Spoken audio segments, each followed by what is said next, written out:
Just to give you guys like a 30-second pitch of how I got into Pokemon, it was first with the Game Boy game. I played red, blue, yellow. Then I got introduced to the cards with like the Costco packs in 1999. Left Pokemon because of Yu-Gi-Oh! I think a lot of us did. And then I got reintroduced into Pokemon cards in the summer of 2022.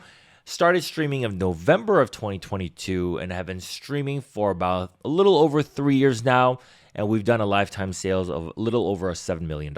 Hey everybody, my name is Eddie, and in this video, I wanted to talk and share about my experience in the Pokemon hobby and the Pokemon business, how I got into it, but more importantly, this is kind of like an introduction video to share a little bit about who I am, where did I come from, why am I in this hobby. So I hope you guys enjoy this video.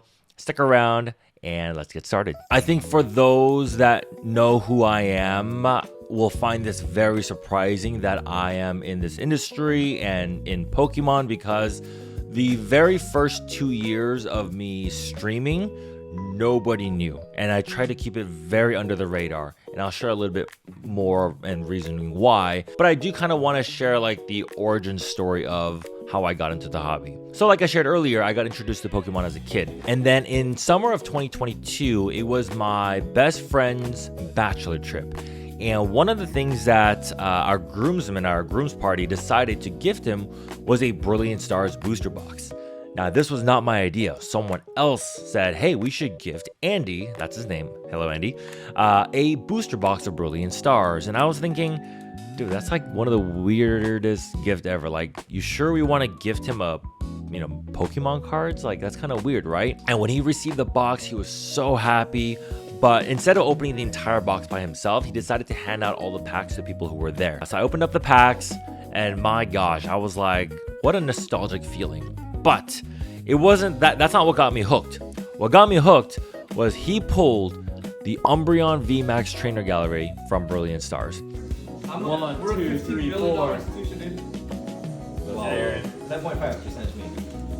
It's gonna be in the reverse hollow. I could probably start you off. You got something. I got something. What do you got? What is it? Oh!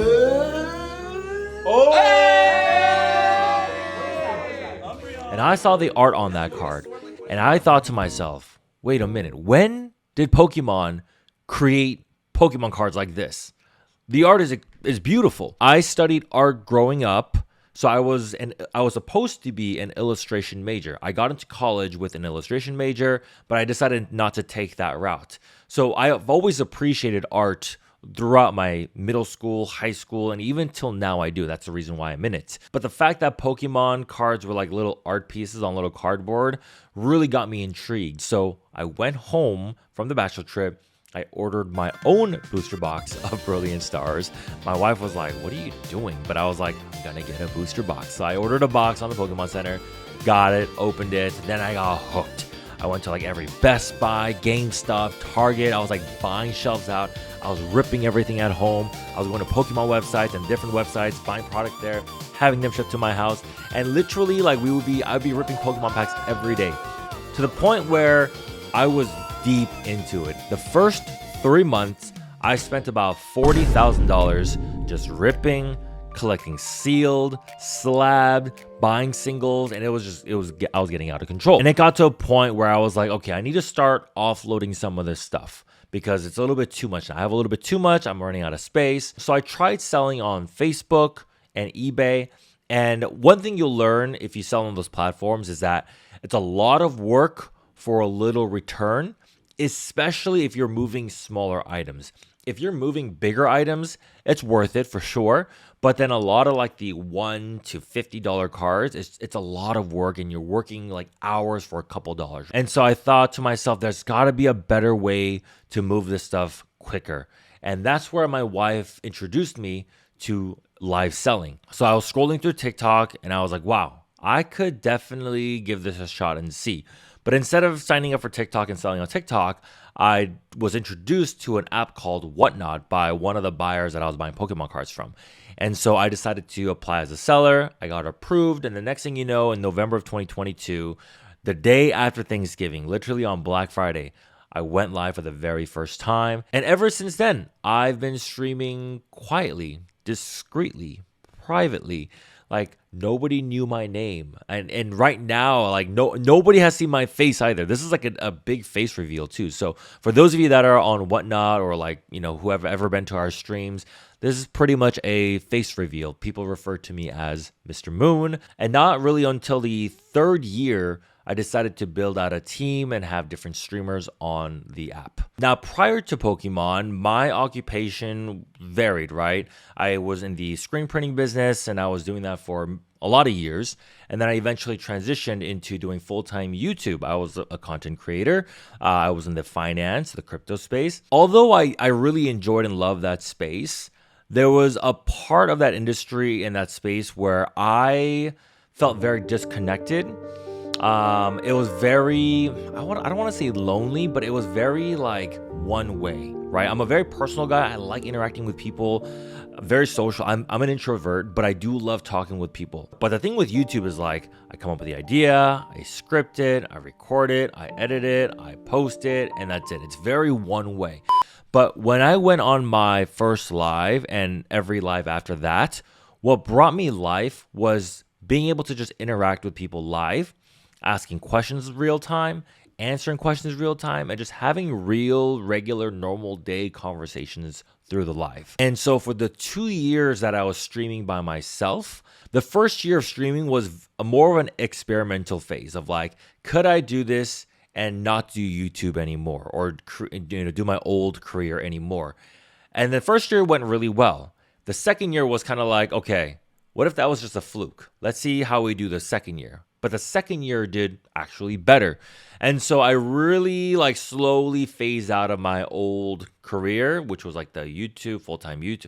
Technically, I guess I'm creating content again, but it was really the crypto and finance space. I still love it. I still do it, but I'm not immersed in it like I used to be. Now I'm more into the Pokemon side. And now we've entered into the fourth year, which is kind of crazy because I never really imagined myself doing this long.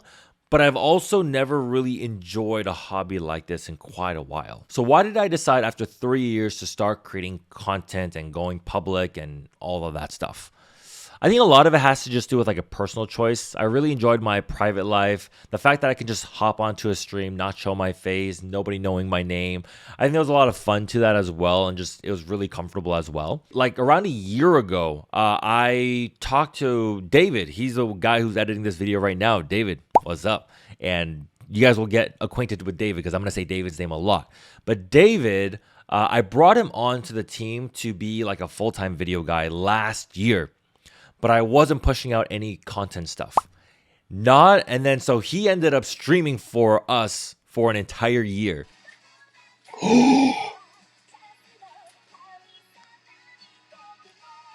Guys. No way. And I think this year I was like, David, it's time. I think we need to now make content and now start pushing out videos. I think a lot of it was just me trying to set everything up, like the foundations down, and then now being ready to create content. Now, the question is, what kind of content are we going to be creating? A lot of times when I would stream, people would ask me, hey, Moon, like, should I buy this set or that set? Or should I buy this sealed or this slab? Or which singles should I be buying? I would share a lot of my insight and things I would do. A lot of people will come and ask, hey, Moon, I want to start streaming. Where should I start? How should I start? Where do I start? And I felt like every time I answered, the more that there was a deeper desire of me being like, man, I think these are great questions to answer on YouTube, on Instagram, on TikTok.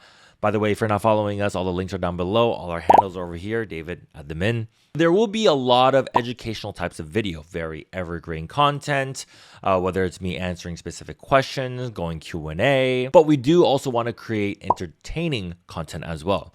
So me doing some pack openings, maybe I'll go live, open some packs, engage with the community and stuff like that. Maybe we'll go vend one day. I've never vended, but maybe we'll vend here and there occasionally. And so we really want to, provide educational content for the adults, but also create entertaining content for the kids. I've been working with youth for around like 15 to 16 years, a long time. I love kids. I have 2 kids. I want more kids, and I want to work with kids as long as possible. And I know Pokemon kind of gets this like negative connotation of like scalper. It's because of adults, like it ruins the hobby for the kids. And I completely understand. I get that. That's a totally different topic for another time. But my goal for this channel and this brand is to really be able to give back a lot to the kids and just be a light and inspiration and joy to children. It might take some time getting there, but that is a goal of the channel. So with that said, I think that was enough information for an introduction video, just to share a little bit about who I am, the goals of this channel, and what we do. I hope you guys can get the chance to know me better as time passes. And I hope I can get to know you guys better. And I hope we build an amazing community together. And for those of you that are watching that has ever dropped by our streams and ever supported us and ever been engaged with our community, thank you so much. I know you guys have been waiting a long time for this. It's finally starting, and I'm really excited for the adventure that is ahead of us. Love you guys. Thank you so much. Make sure you guys like, subscribe, comment. If you guys have any questions down below, follow our Instagram, TikTok, whatnot. And I'll see you guys in the next video. Over. Good night, good morning. Adios.